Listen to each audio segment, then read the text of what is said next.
I was always second to my sister, until a DNA test changed everything.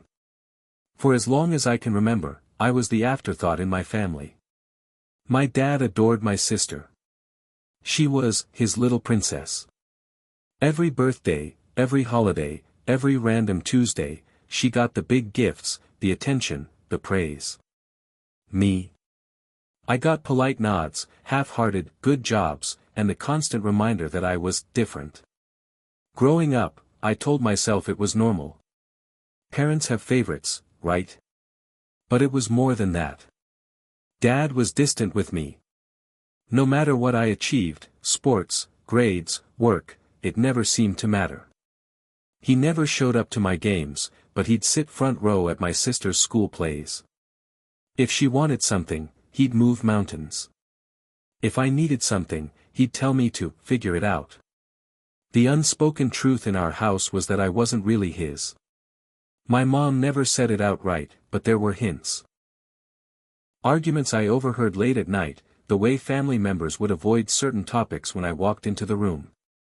I grew up carrying this invisible label, not his kid. The DNA test. Fast forward to last year. My sister got one of those DNA ancestry kits as a gift and convinced everyone to do it, for fun. I wasn't really interested, but she kept pushing, so I swabbed and sent mine in. A month later, I got an email that changed everything. The results showed, clear as day, that my father was, in fact, my biological father. No doubts, no ambiguity. And when he saw the results, something in him shifted. The switch. Within weeks, he went from cold and distant to overly friendly. He started calling me son, a word I hadn't heard from him in years. Suddenly, he wanted to grab lunch, talk about my job, and ask about my life. He even apologized. More than once. I should have treated you better. I made mistakes, and I regret them. But here's the kicker. While he was showering me with attention, he started pulling away from my sister. The same sister who had been his everything for decades was now, in second place. She noticed. She confronted me about it, asking if I'd turned him against her. I hadn't. I'd done nothing, it was him who changed, and I wasn't sure how to feel about it. The truth.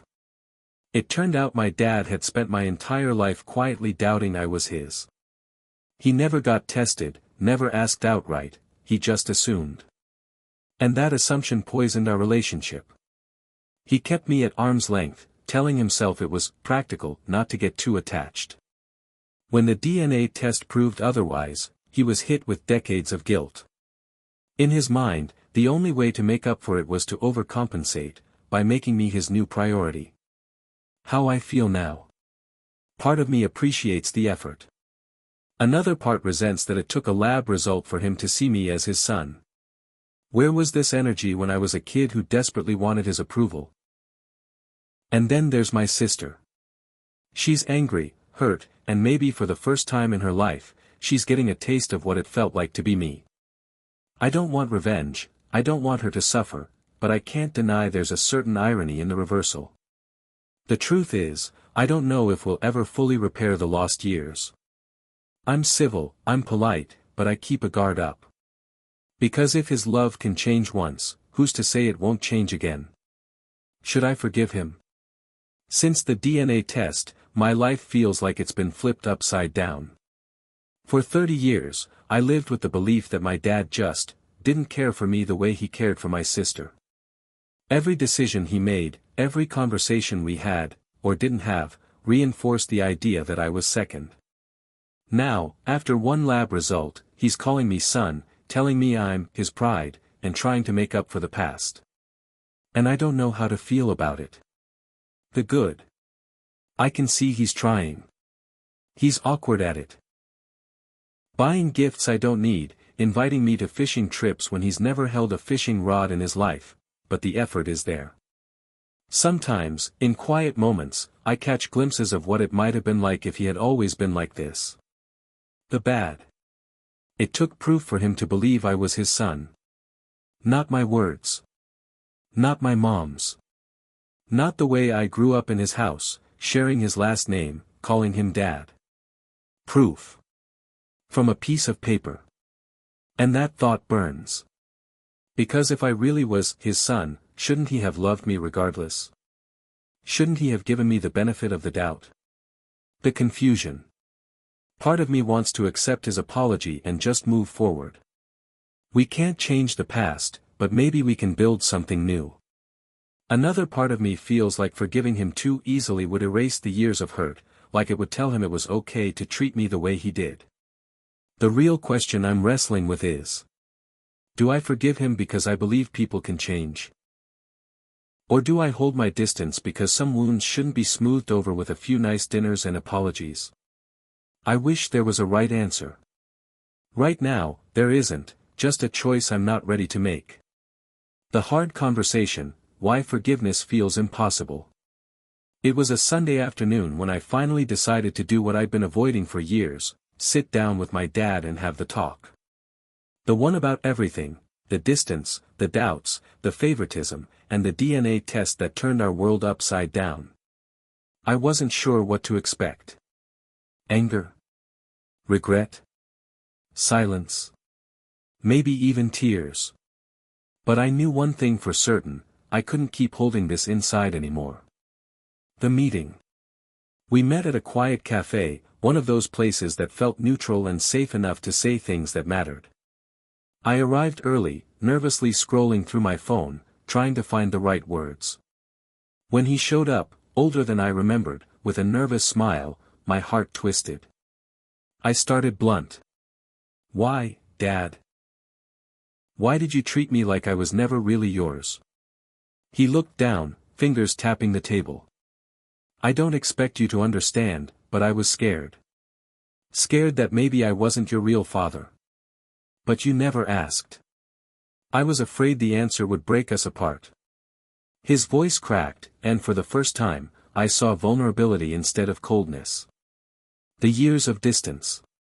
He told me about the whispers from family members, the doubts planted by others who questioned my parentage behind closed doors. About how my mom tried to shield him from conflict, choosing silence over confrontation, hoping the truth wouldn't matter. But it did. It mattered more than any of us realized. I tried to protect myself by not getting too close, he said. It was easier to keep you at a distance than risk heartbreak. I wanted to scream, to tell him that distance felt like rejection, that it crushed me every day. But I swallowed it, letting the pain simmer quietly. Trying to forgive.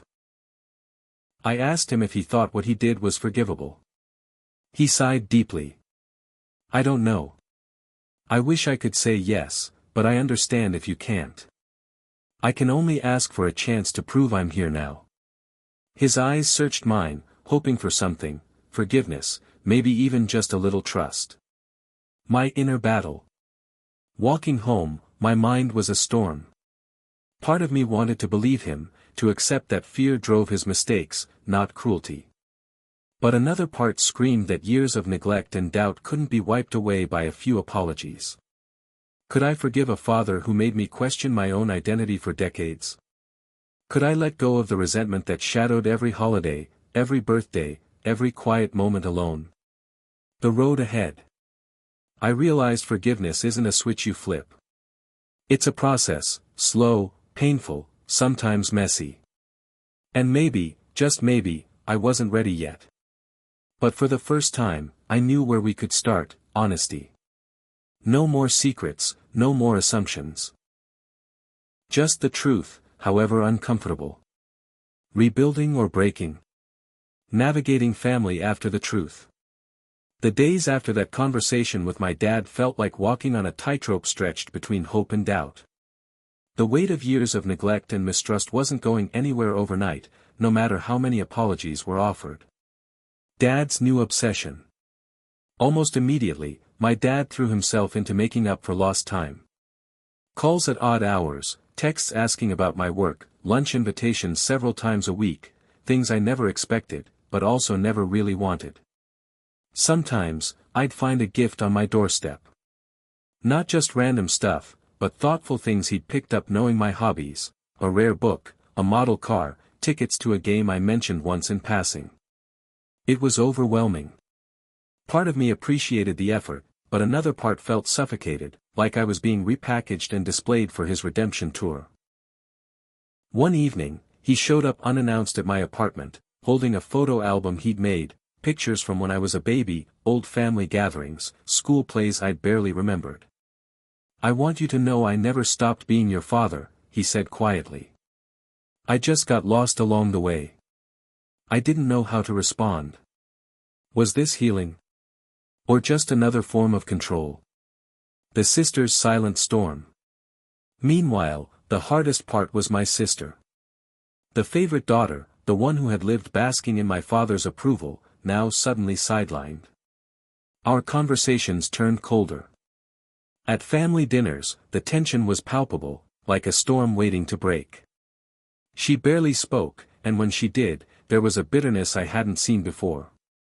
One afternoon, she texted me out of the blue. "Can we talk? I feel like everything is changing and I don't know where I fit anymore." I agreed, nervous but willing. We met at a quiet cafe, the same one where I'd talked with Dad. She looked tired, but determined. "I'm angry," she admitted. "You didn't do anything to take Dad from me. But it feels like you did. Like suddenly you're the real son and I'm just the backup." Her voice cracked, eyes glistening. "I'm scared. Scared of losing him, of being replaced. And it hurts." I wanted to tell her everything, that I never wanted to replace her, only to be seen. That I resented how long it took for Dad to realize I was his son. That I was hurting too. But I didn't. Instead, I reached across the table and said, "I don't want to fight for his love. I just want to find my own place in this family." She nodded slowly, a flicker of hope breaking through the pain. Mom's quiet role. At home, my mom was the quiet force trying to hold the fractured family together. One evening, I caught her looking through old photo albums, a distant look in her eyes. I asked her what she was thinking. She sighed, then confessed. "I always knew Dad had doubts about you. But I was scared to confront it. I thought silence would keep us all safe." She admitted to spoiling my sister, trying to keep peace in the house, but also inadvertently deepening the divide. Her eyes filled with tears. "I regret not forcing the truth out sooner. I regret not protecting you." Her words hit me harder than anything Dad had said. Setting boundaries. Realizing that forgiveness would take time, I decided to set boundaries. I told Dad I appreciated his efforts but needed space to process. I told my sister I wanted us to rebuild our relationship, slowly, without competition. And I promised myself to be patient, with them, and with me. Small steps forward. The next few months were a series of small, sometimes awkward steps. Dad stopped showing up unannounced, but we had scheduled lunches. My sister and I shared coffee and memories, some painful, some sweet. Mom smiled more often, relieved to see us trying. Reflection. Looking back, I know this journey isn't about erasing the past. It's about learning to live with it. About understanding that love isn't always perfect, but it can grow. And about finding peace, not by forgetting, but by accepting. The Thanksgiving blow-up. Thanksgiving was supposed to be a time for family and gratitude, but for us, it quickly became the night everything came to a head. The setup. My dad insisted on hosting this year, eager to show the new family dynamic he'd been trying to create. He invited the usual relatives, aunts, uncles, cousins, and, most importantly, he wanted my sister and me to sit together, like real siblings. I wasn't sure if it was a good idea. After all, the tension between my sister and me had only eased slightly. But I agreed, hoping this might be the moment we all healed. Arrival. The house was bustling with holiday cheer, the smell of roasted turkey, laughter echoing from the kitchen, the clatter of plates. But beneath the surface, I could feel the undercurrents of unease. My sister arrived with a cold smile and avoided eye contact. Mom greeted everyone warmly but seemed tired, as if carrying the weight of years of silence and secrets. Dad was, as usual, overly eager, wearing his happy family mask with a bit too much enthusiasm. The dinner. We gathered around the table. Dad raised a glass and began with a toast. To family, to new beginnings and healing old wounds.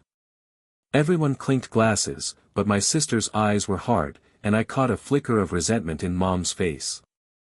The explosion. Halfway through dinner, my sister slammed her fork down. "If this is supposed to be about healing," she said, voice sharp, "why does it feel like I'm being erased?" Heads turned. The room fell silent. "You've been acting like he's the only son now," she continued, glaring at Dad and then at me. "Like I'm just a footnote in our family story." Dad looked stunned, Mom blinked back tears, and I felt my chest tighten. "I never wanted to erase you," I said softly. "I just wanted to be seen." "Seen?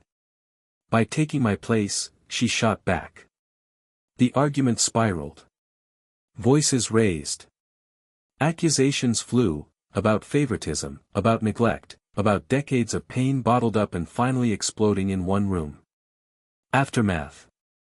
My sister left in tears. Mom retreated to the kitchen, sobbing quietly. Dad sat at the table, pale and shaken. I was left alone in the dining room, the weight of years crashing down on me all at once. That night, I realized healing wouldn't be a neat process. It would be messy, painful, and slow. But maybe that's what family looks like sometimes, broken pieces trying to fit back together, even when the edges don't quite match. Picking up the pieces. The day after Thanksgiving, the house was quieter than I'd ever seen it. The usual warmth was replaced by a heavy silence that weighed on everyone. Reaching out to my sister. I decided to text my sister first. The words came hesitantly. "I'm sorry for how things went last night. I don't want us to lose each other." She didn't reply for hours. When she finally did, it was just one word. "Me too."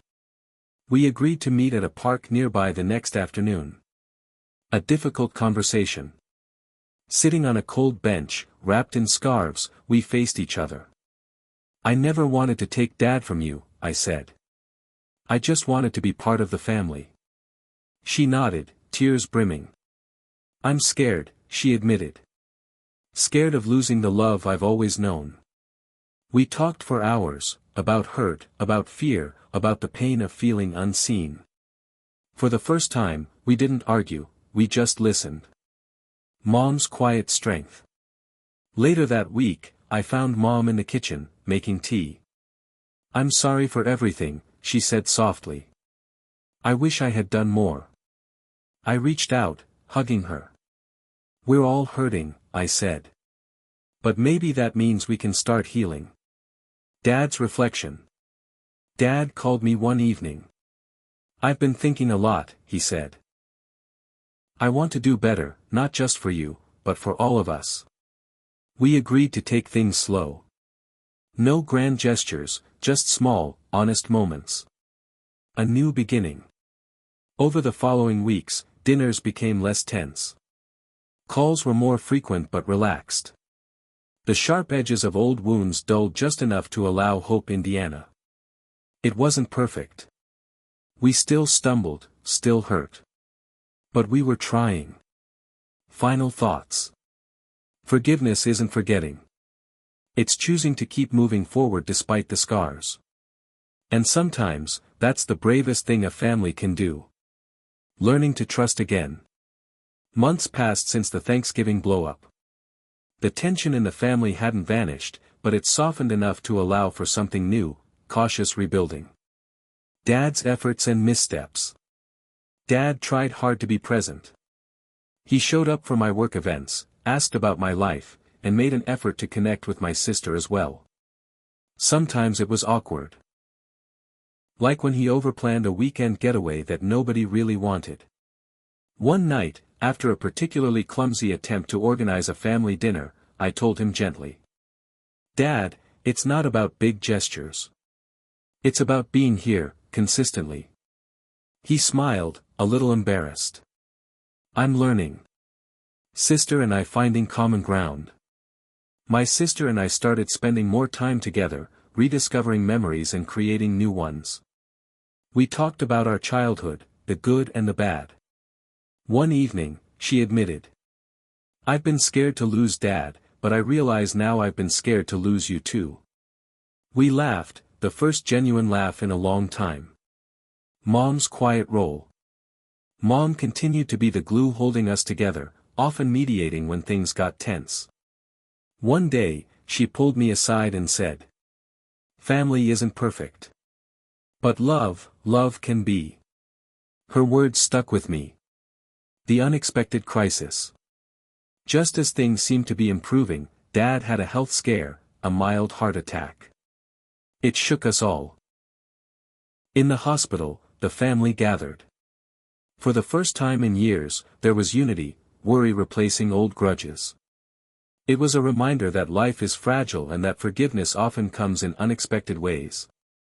A new perspective. As Dad recovered, I saw a softer side of him. Vulnerable, human, and in need of the same forgiveness we all seek. It didn't erase the past, but it opened the door wider to healing. Moving forward. Trust isn't rebuilt overnight. It's a daily choice, to listen, to forgive, to be present. And as I looked around at my family, I realized that maybe, just maybe, we were on the right path.